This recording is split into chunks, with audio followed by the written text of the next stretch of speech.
भजन सुना होगा, राम से बड़ा राम का नाम। राम नाम जिससे समुद्र में पत्थर तैरने लगे, वो नाम जो स्वयं भगवान शिव और हनुमान को प्रिय है।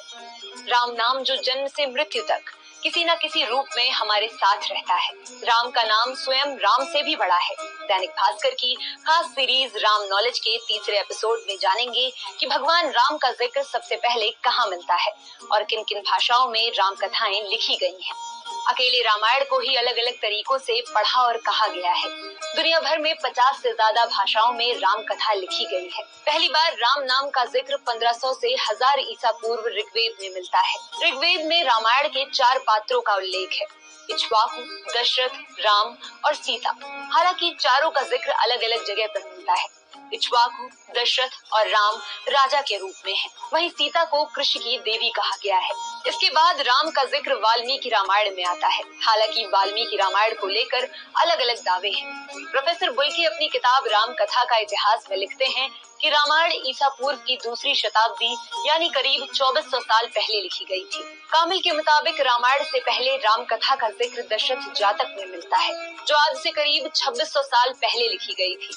हालांकि इसमें राम कथा का विस्तार नहीं मिलता, इसलिए वाल्मीकि रामायण को सबसे प्रामाणिक माना जाता है। इसकी वजह ये भी है कि माता सीता ने उनके आश्रम में ही लवकुश को जन्म दिया था। लवकुश ने ही राम के दरबार में वाल्मीकि रामायण सुनाई थी। भले ही वाल्मीकि रामायण सबसे प्रामाणिक हो, लेकिन तुलसीदास की रामचरितमानस दुनिया भर में सबसे ज्यादा पढ़ी जाने वाली राम कथा है। 1576 में इसे अवधी भाषा में लिखा गया था। यही वजह है कि ये उस दौर में ज्यादा लोकप्रिय हुई। संस्कृत और अवधी के अलावा हिंदी, उर्दू और फारसी में भी राम कथाएं लिखी गई।